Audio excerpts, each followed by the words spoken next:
gostaria de indagar do senhor Bolsonaro por que ele tinha pronto um discurso decretando medidas de exceção. Por favor. Realmente foi aprendido na minha mesa, estou comendo esse papel, né? Quem mandou para mim foi o doutor Paulo, meu advogado, que extraiu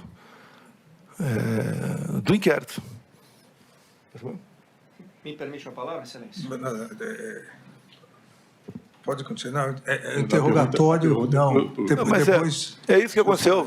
Foi ele que imprimiu, ele mandou para mim, que ele estava com o processo na frente, né? Eu pedi uma cópia, como pedi cópia de outras partes do processo, e mandava por zap para mim, eu imprimir. Mas, ele imprimiu o seu discurso? Não, o discurso não é meu, não. Foi pegando para alguém pegou em algum lugar esse discurso aí. Pois não. E faz parte do inquérito. E daí foi mandado para mim. Eu tomei conhecimento quando ele mandou para mim. Eu acho, como diz aqui, seria o telefone do Cid. A live do dia 29/7/2021 já foi assunto aqui no interrogatório de Anderson Gustavo Torres. Na live, da mesma forma, volta a questão de fraude às urnas, volta a questão da acusação ao TSE. Se o senhor quiser esclarecer esse ponto que surge na live, e a partir da live continua durante todo o segundo semestre de 2021 e durante todo o período de 2022 até as eleições. Sim, senhor. Na semana seguinte ao segundo turno de 2018, foi instalado um inquérito, 1361, para apurar inconsistências, fragilidade do sistema eleitoral. E o inquérito começou a voar, a andar bastante rápido. Numa das primeiras páginas, o diretor de TI do TSE, o senhor José Janino, foi ouvido. E a primeira pergunta feita para ele é sobre a atuação dos hackers lá dentro. E ele responde que eles estiveram de abril até o final do segundo turno dentro dos computadores do TSE. Obviamente, a entrada eram por TRS outros, mas foi a resposta do diretor de TI, José Janino, que estiveram lá dentro. A segunda resposta que o José Janino respondeu a um questionamento é que eles haviam capturado as senhas de um ministro, posso falar o nome dele? Por favor.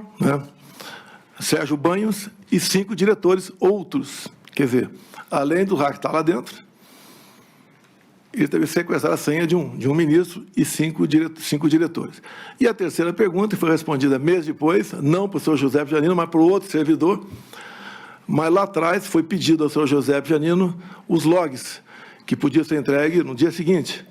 Levou aproximadamente 9 meses, e a resposta foi que o log havia sido inadvertidamente apagado. Tanto tempo para responder isso. Isso tudo, senhor ministro, no meu entender, não entendo quase nada de informática, são medidas que estimulam o que poderia até ser fake news contra o sistema eleitoral brasileiro. Essas respostas sendo mais rápidas e precisas, como esse inquérito está aberto até hoje, poderia dirimir essas dúvidas. Esse inquérito 1361 está em aberto até hoje, está em São Paulo, e Vossa Excelência, eu acho que foi após aquela live minha, que era um inquérito ostensivo, Vossa Excelência classificou como confidencial. Então, aí ficou realmente uma preocupação grande da nossa parte. Não vou sugerir nada a quem quer que seja aqui, mas acredito que, dado o que vem acontecendo de reclamações por ocasião das eleições, para o bem da democracia, seria bom que algo fosse aperfeiçoado para que não pudesse haver qualquer dúvida sobre o sistema eleitoral. Se não houvesse essa dúvida, com toda certeza, nós não estaremos aqui hoje.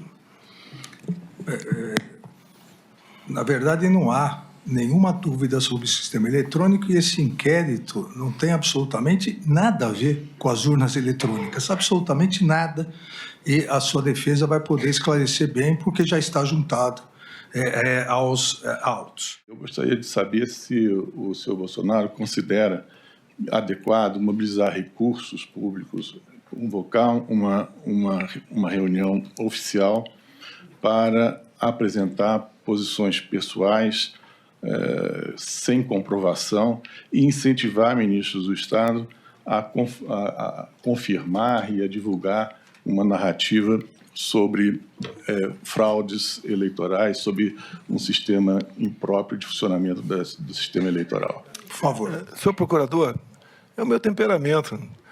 A convocação não foi para aquilo. Aquilo foi num momento ali de, como se fosse um intervalo, o início do que nós vamos tratar ali. Tanto é que se fosse algo repugnante, não teria sido gravado nada. Tá?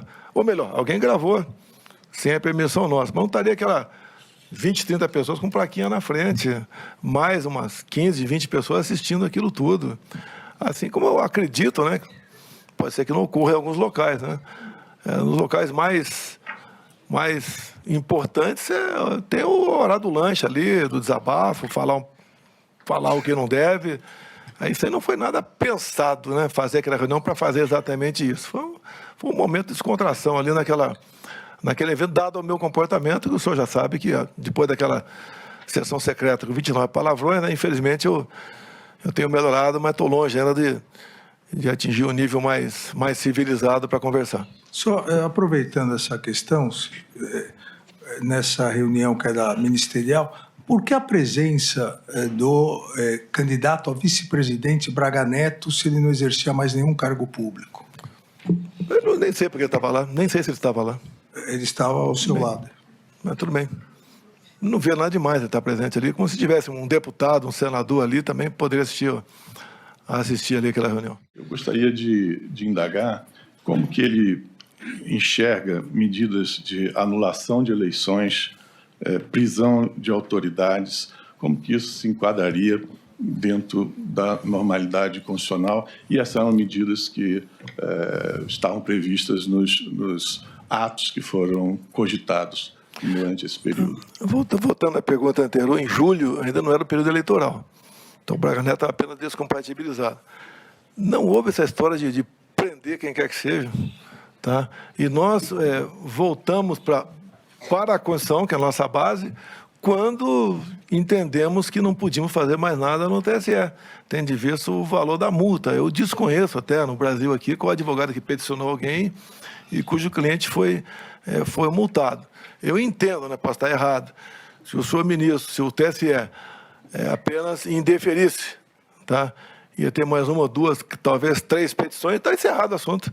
Quando houve a blindagem, porque essa multa podia aumentar, porque a acusação foi litigância de má-fé, ou até uma outra medida administrativa mais grave contra o Partido Liberal. Sobrou para a gente buscar uma alternativa na Constituição que, rapidamente, não foi discutido, foi conversado, hipóteses de dispositivos constitucionais.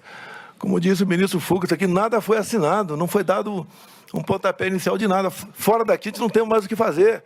E, rapidamente, foi decidido que nada mais podia fazer, tanto é que acalmou tudo e cada um foi cuidar da sua vida. É a segunda vez que o senhor fala isso, então acho que é importante esclarecer.